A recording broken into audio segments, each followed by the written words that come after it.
It's time to talk about June's Journey, a hidden object mystery game with a captivating detective story. When you're playing, you solve a mind-teasing mystery of the roaring 1920s while you dive into June's captivating quest to uncover a scandalous family secret and solve her sister's murder. It's mystery, it's danger, and it's romance, and you never know where the next chapter's gonna take you. If that wasn't fun enough, you get to customize your very own luxurious island estate. Seriously, I cannot stop playing. I am already on the third chapter, and I just started recently. Join me back in time in the glamorous 1920s. June needs your help, detective. Download June's Journey for free today on iOS and Android.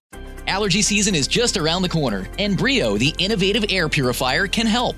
Brio quickly removes common allergens, including pollen and pet dander, and deep cleans without filter clogging, so it's more effective than HEPA. Brio's long-life filters save you money, too.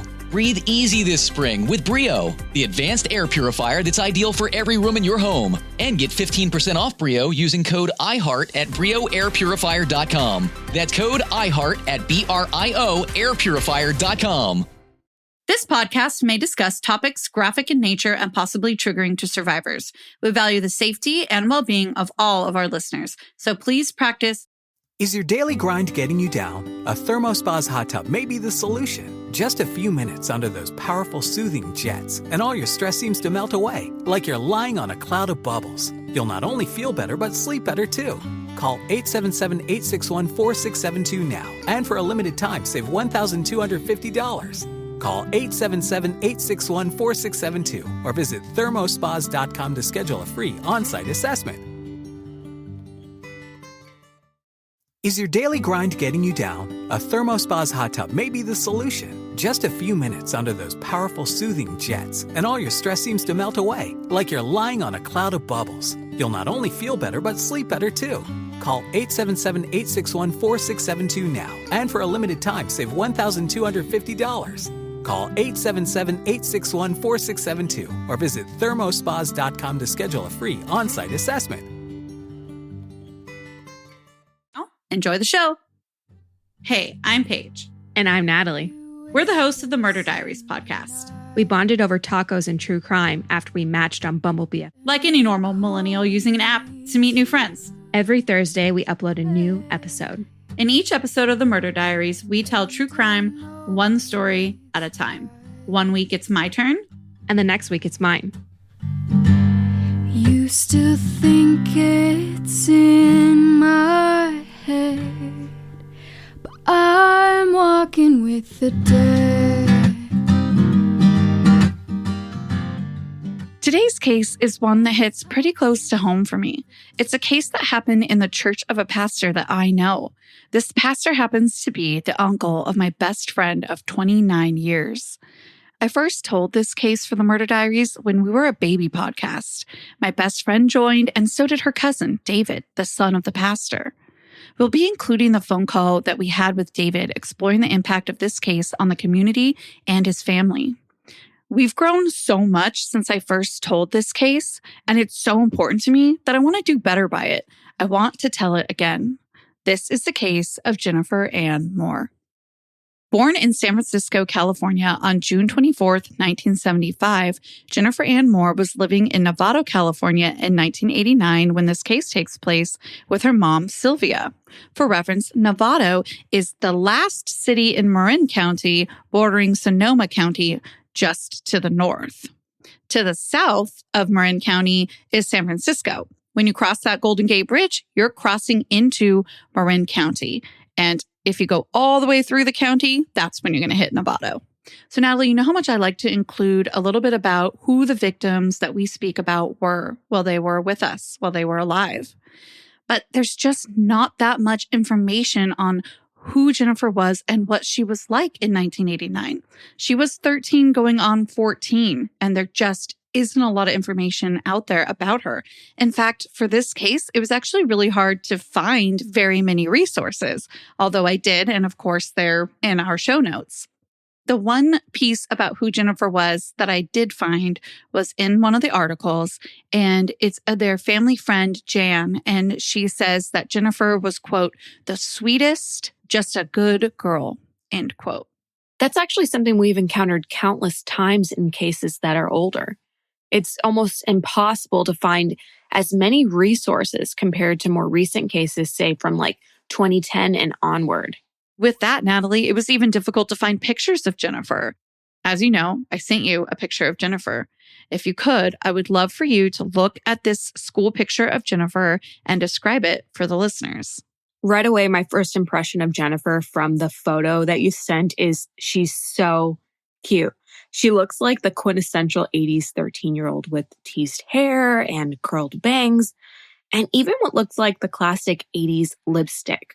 She's also wearing hoop earrings and a big smile that shows off her braces. Something else that speaks a little bit to who Jennifer was is that on Thursday, April 13th, 1989, she called her mom crying after school. She was really upset because she had gotten a couple of C's on her report card. Her mom calmed her down and she encouraged her to go get herself some ice cream at the local Baskin-Robbins on Novato Boulevard. Remember, Jennifer is 13, almost 14, and she's in 8th grade at this time. I see what you mean. Her reaction tells us that Jennifer obviously cared a great deal about her grades and school in general. While her mom's response is sweet and sympathetic, she's basically letting Jennifer know that a C or two isn't that big of a deal in the grand scheme of things. And she's also using this to encourage her to treat herself on a day that maybe she wasn't having such a good day. That's exactly it. Jennifer was responsible in her mom's eyes, and that's why when Jennifer wasn't home when her mom returned home from work that day, she knew something was off. However, what's interesting in this case is that missing persons flyers, or have you seen me flyers, weren't being handed out until 2 days later. This is in large part because, again, it's 1989 and it was believed that she could have been a runaway. They knew she left the house and didn't come back. The idea of Jennifer being a possible runaway all changed on April 17th, 1989. She'd been missing for 3 days at this point. As someone was driving by on Novato Boulevard, they noticed large trash bags on the side of the road.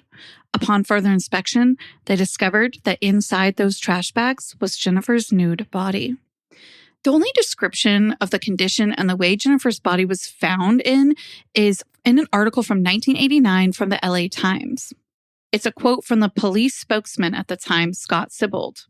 Quote, "It appears that she was probably killed elsewhere. She was in some garbage bags, partially in and partially out. Part of her face and head were still concealed in the bags," end quote. What was also found in those garbage bags was a big lead in the case. They found Sunday school-related leaflets. According to one of the resources, one of the policemen actually recognized the leaflets as something that their own child had used in Sunday school. With that, investigators turned towards churches. They map out what churches were along Jennifer's route from her home to that Baskin-Robbins that day. That search led them to Bethel Baptist Church. At the church, they noticed 4 big garbage bins. 2 of these garbage bins have their liners and 2 don't. The liners that they found in the bins that actually had their liners ended up being the same bag that Jennifer was wrapped in. Bloodhounds are then used to get a scent on Jennifer, and those bloodhounds lead investigators right back to Jennifer's house from the church. That meant to them that something happened right in that area.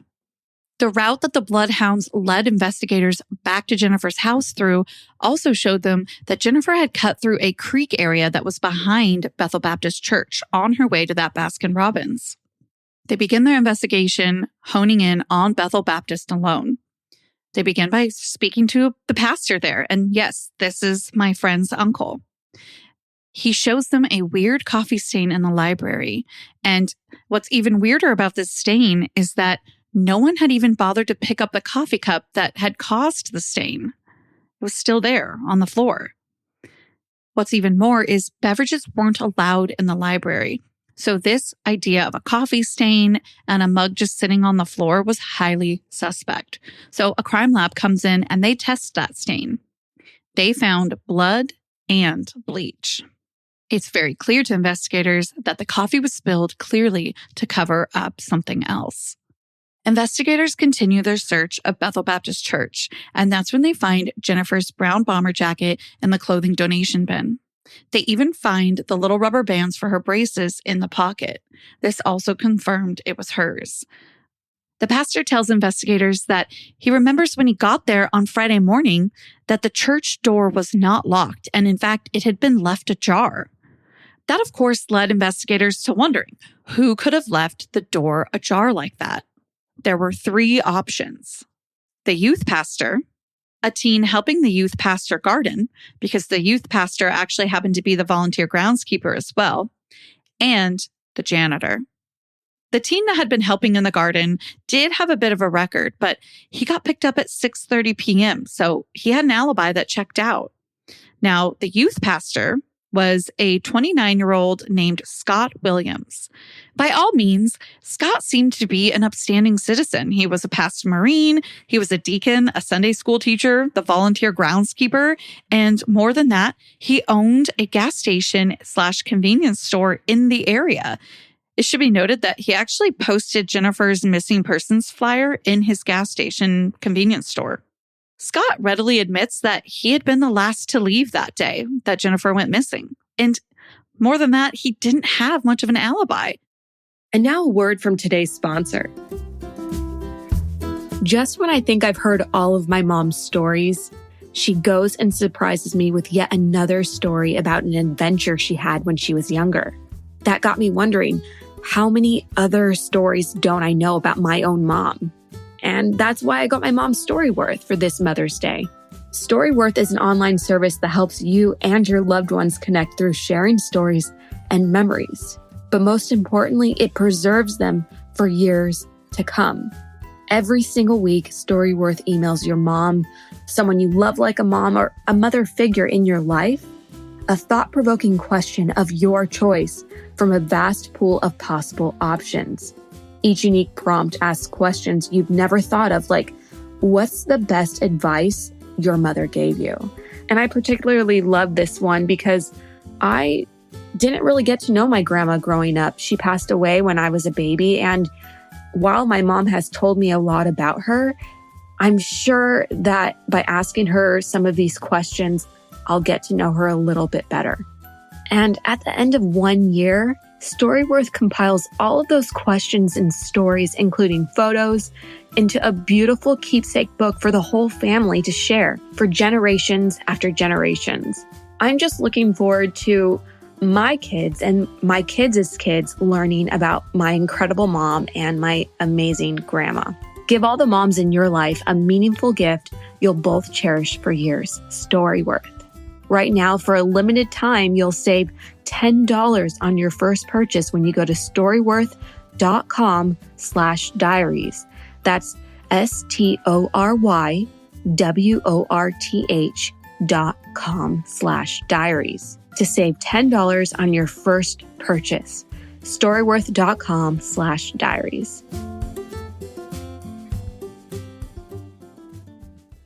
He says, hey, maybe I should take a polygraph test.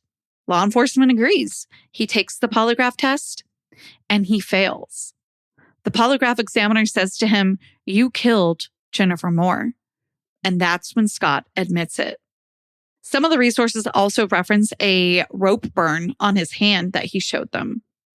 With this failed polygraph, cops go to his house and they speak with his wife. And she says that, you know what, recently he racked up a huge bill with 976 phone numbers. Yes, those old school 976 numbers from the 80s and 90s that were essentially SCX hotlines. What was most concerning about this bill for 976 numbers is that the number that Scott had been using was geared towards pedophilia. Now, we hope and assume that these were actors acting and performing as children, which is still extremely gross, but we felt that that should be mentioned. Ultimately, with the failed polygraph test, the admission to the polygraph examiner, and the involvement in those 976 numbers, Scott was arrested on April 19th, 1989. According to a local newspaper, out of Santa Rosa, California, called the Press-Democrat. The night that Scott was arrested, he wrote a written confession saying, quote, "I murdered Jennifer Moore.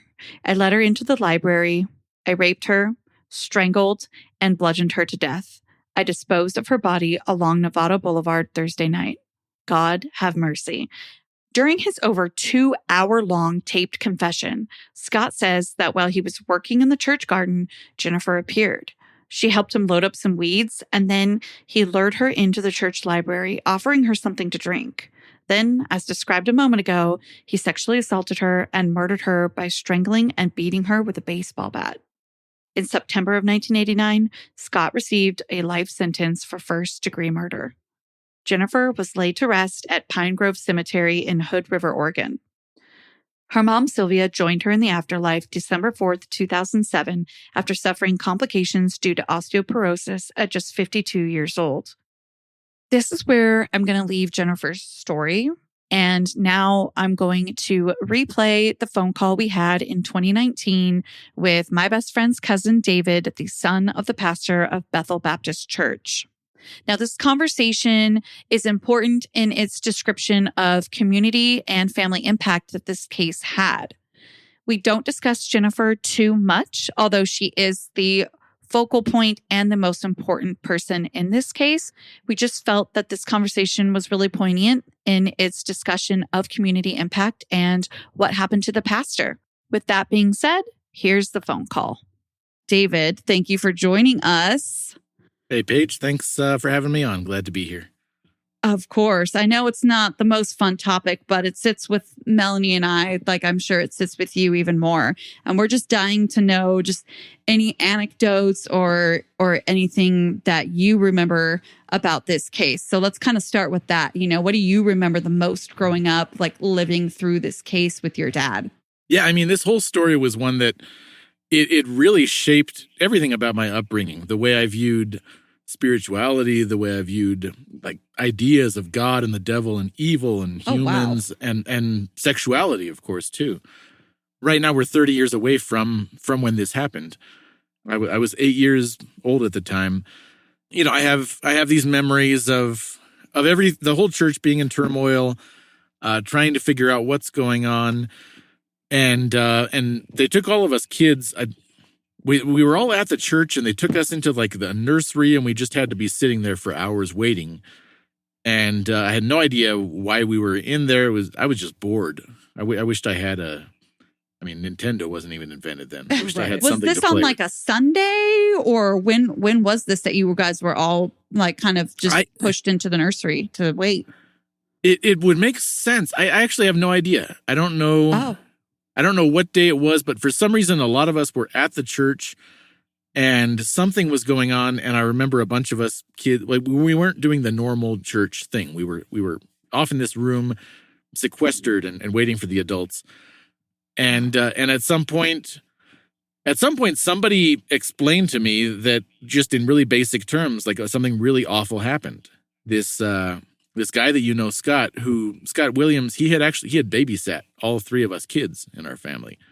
Yeah, that's right, Josh. Like at your house? Like Yeah, he stayed at our house for a long time and babysat us multiple times, I think. And so we knew who he was. We'd been to his house before. He lived out in the country. I remember enjoying going there.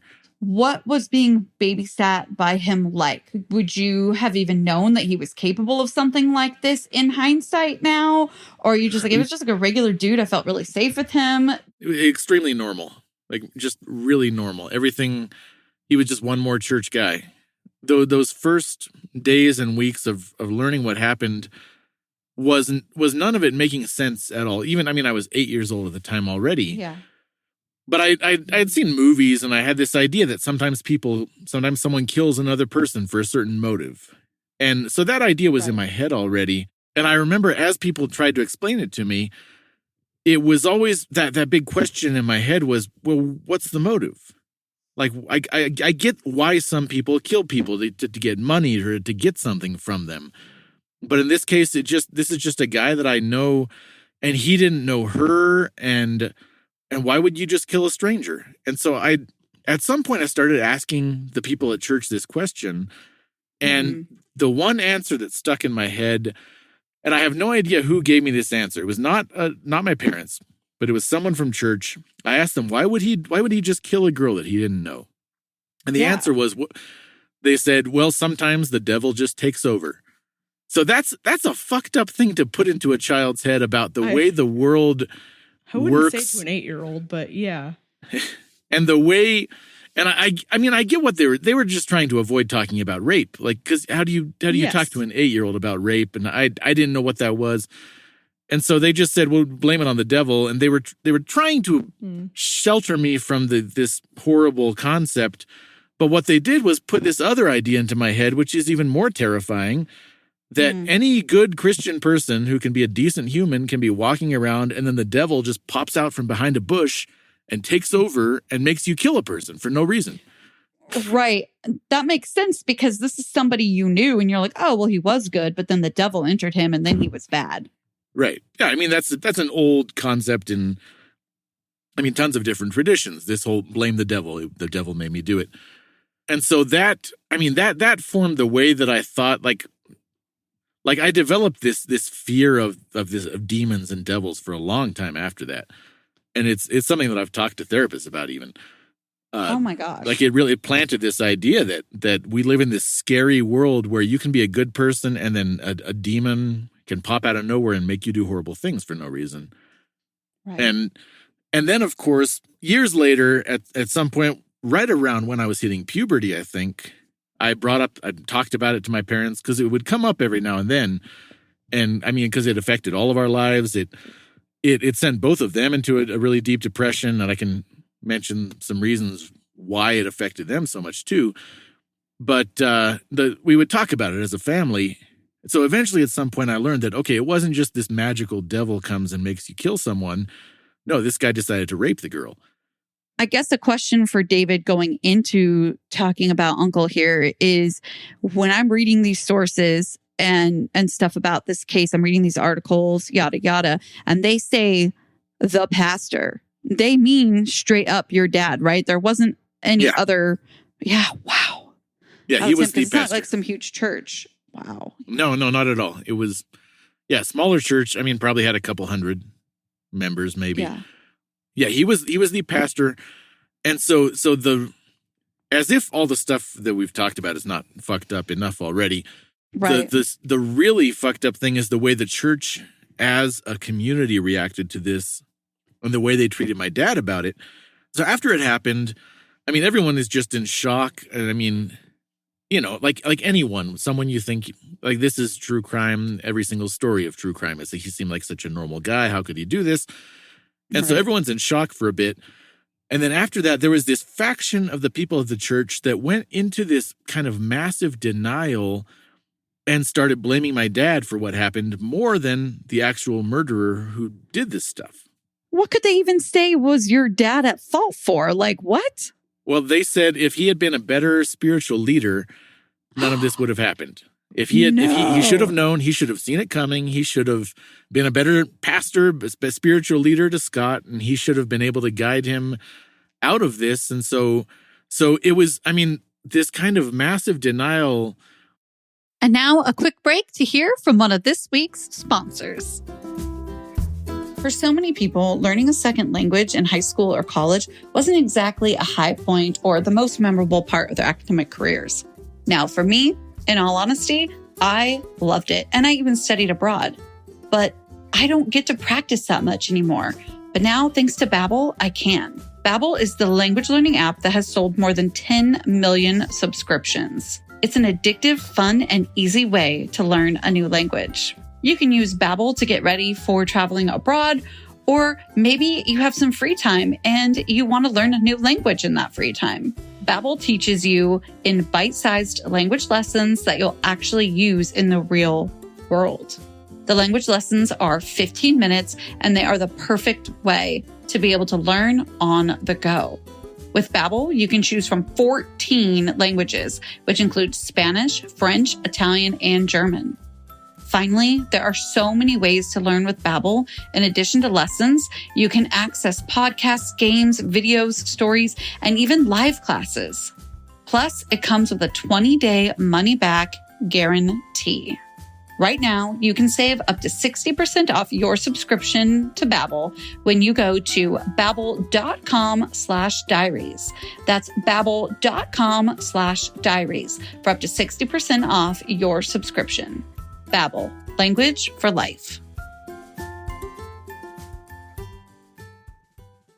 The closest analogy that I can think of is from that Dirty John podcast.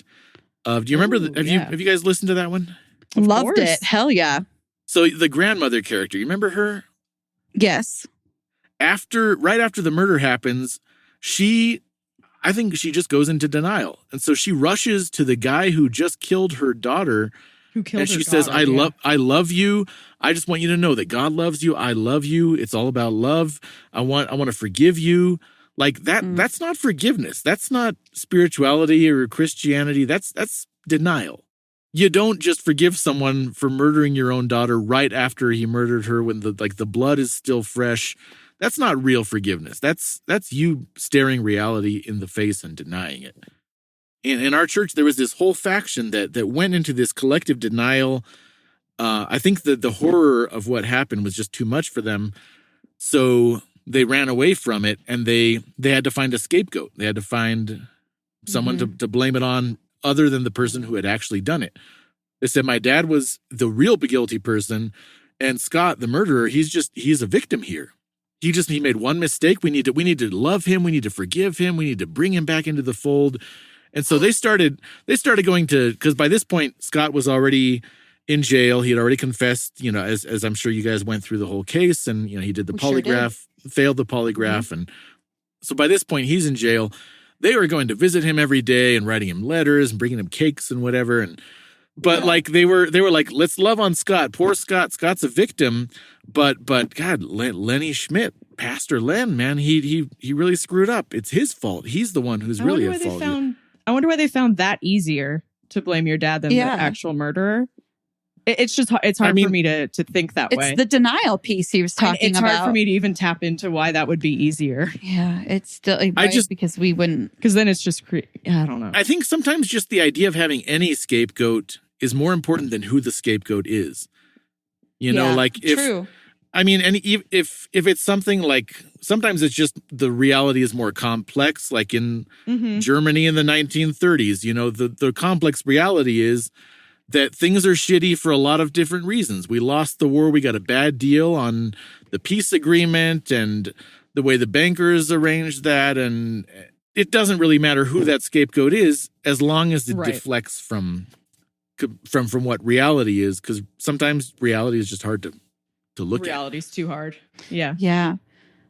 Wow. This is freaking powerful. You don't really think of the aftermath of murder like this in terms of the way it affected other people and other families surrounding it, such as not a just church the community. Family. Right. Not just the victim and the victim's family, or, the murderer and the murderer's family, or what have you. This is incredible because this led your dad down a pretty dark path for a little bit, right? This is like a deep depression for both of your parents. Yeah. And the way that our grandpa Harry, the grandpa that Melanie and I share, I talked to him about this. I got to have a good conversation with him just a couple of years before he passed. And the topic of this came up, and I really love the way that the grandpa described it, because we talked about how much it affected my dad, because he took it to heart. Like he knew it was bullshit. He knew he wasn't guilty for someone else's murder, but because he's a sensitive person and he's a conscientious person, there's that other part of him that takes it to heart and thinks, hey, maybe all this horrible shit people are saying about me, maybe this is right. Maybe this is true. And so it sent him into a really deep depression. He had to be institutionalized at one point. And because he never learned to deal with that depression, it just kept getting worse and worse. But what Grandpa said when the topic came up, he said, yeah, I think that affected your dad because your dad, he's a conscientious person because he cares about other people and he wants to do the right thing.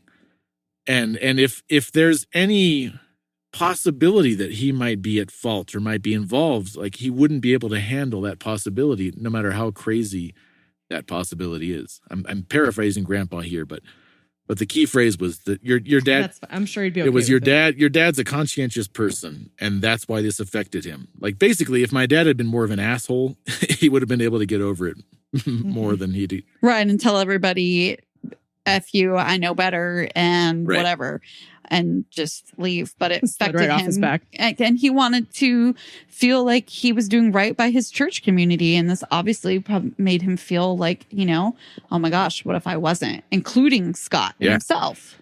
Yeah, I have memories of those days of that internal conflict, and I remember one woman confronting my mom as church was getting out. She walked up to my mom, and I'm sure I remember it because it was difficult to see it as a kid, like because your parents are just these amazing all powerful figures, and so seeing someone attack, that's right, and make everything right. When you see someone attack one of your parents, it's bad already. And this woman was just telling my mom off. Like, I mean, I couldn't tell you what she was saying, but I'm sure it was something related to like, come on, just fess up. It's your husband's fault that this all happened and something like that. But I remember my mom just being in tears. She just, it was just a mess. And it really fucks you up as a kid to see your parent cry. And especially like just to see your parent defenseless and just breaking down. And this woman was just attacking her for no reason. And I didn't know that at the time. It just made no sense. Like, why? Wow. What a fine Christian lady telling your mom off. Like, what the actual hell? This makes no sense. Yeah, it was just made no sense in my head. It was really bizarre. I don't think it makes sense in most people's heads, like adult or I can't child. make sense out of any of the church mentality. But that's really hard for me. That's the biggest piece of this. When he's saying it doesn't make sense, he was 8 years old. Right. Like, what? Like, even an 8-year-old knew better than this adult lady. It's nuts. I don't know. Speaking of things making sense or not, I don't know how much you guys managed to research on Scott's background after the fact of stuff that came to light. Did you guys go into that already? So the background that I was able to find is that he served as a Marine and that he owned like a convenience store in town. I don't know if you can corroborate that for us, by the way. So yeah, that's all true. So what I know though from talking to my parents, and I don't know at what point all this information came out, but it turns out that everything that this guy did makes perfect sense from a criminological perspective. Like you don't need a pastor to be the guilty party, and you don't need a devil to possess this guy and make him do it. It like everything about this guy's childhood and upbringing brought him to this point. I mean, obviously nothing forced him to do anything, but his story is very typical. Right. He had to be a parent to his mother. His father was gone, absentee father. He grew up with his mother. His mother was extreme alcoholic, like not even functional, just a drunk. Just all this typical stuff that makes a human being into a serial killer. Yeah. And I mean, for all we know, if things, I mean, it's, you can never say what would have happened, but if things had happened differently, who knows? If he had not gotten caught, this could have been the first of many. You never know. There was a television show that was about true crime, and they had an episode based on this case. And they came across something. I think it was called I Detective. Yeah, I, right? Like the letter I Detective. Because they had this little shtick in there where they would have you guess. They had a multiple choice question, and you had to guess which thing might be true. Like, who would you first question? The pastor? But I watched it, and at different points he says, who would you first question, and where would you think to look for the evidence? And so in that show, they come up with something that my dad had told me at some point that Scott had. It turns out that his phone bill had a bunch of 900 numbers on it, like, sex phone sex stuff. Yeah. And the version I heard was just that he had been doing phone sex. And this is back before internet porn or anything. And so, of course, that adds in my head to this idea that, okay, someone who's a really sexual person is a possible rapist because he's doing phone sex. And then the iDetective actually explains this added detail. Okay, it wasn't just 1-900 numbers, but it was numbers of simulated phone sex with minors. Yeah, I mean, I think it's a case that's really applicable. I mean, a lot of people have never lived through a murder, but I mean, we've all lived through themes like this of denial of reality, themes of scapegoating. We've all been around people who look for a scapegoat or blame it on the devil or blame it on whatever group of people. But evil is around us, and there are ways to fight it and understand it. It's not this mystery that can just take over any human being. There are ways for us to fight for humanity and fight against evil. And I'm sorry if that sounds too mythological in Lord of the Rings, but I really think that's true. No. All right. Thank you, David. Thank you so much, David. Good to hear from you. Thanks for having me. Until our next episode, you know where to find us at the Murder Diaries Pod on TikTok and Instagram, at the murderdiariespodcast.com, and the murderdiariespod@gmail.com. And if you haven't already, go ahead and rate, review, and subscribe to us on Spotify, Apple Podcasts, or wherever you listen. It helps us keep the good content flowing. Your 5 stars mean everything. And until then, stay safe. Bye. Is your daily grind getting you down? A ThermoSpa's hot tub may be the solution. Just a few minutes under those powerful soothing jets, and all your stress seems to melt away, like you're lying on a cloud of bubbles. You'll not only feel better, but sleep better too. Call 877-861-4672 now. And for a limited time, save $1,250. Call 877-861-4672 or visit thermospas.com to schedule a free on-site assessment. Seeking the truth never gets old. Introducing June's Journey, the free-to-play mobile game that will immerse you in a thrilling murder mystery. Join June Parker as she uncovers hidden objects and clues to solve her sister's death in a beautifully illustrated world set in the Roaring '20s. With new chapters added every week, the excitement never ends. Download June's Journey now on your Android or iOS device, or play on PC through Facebook Games.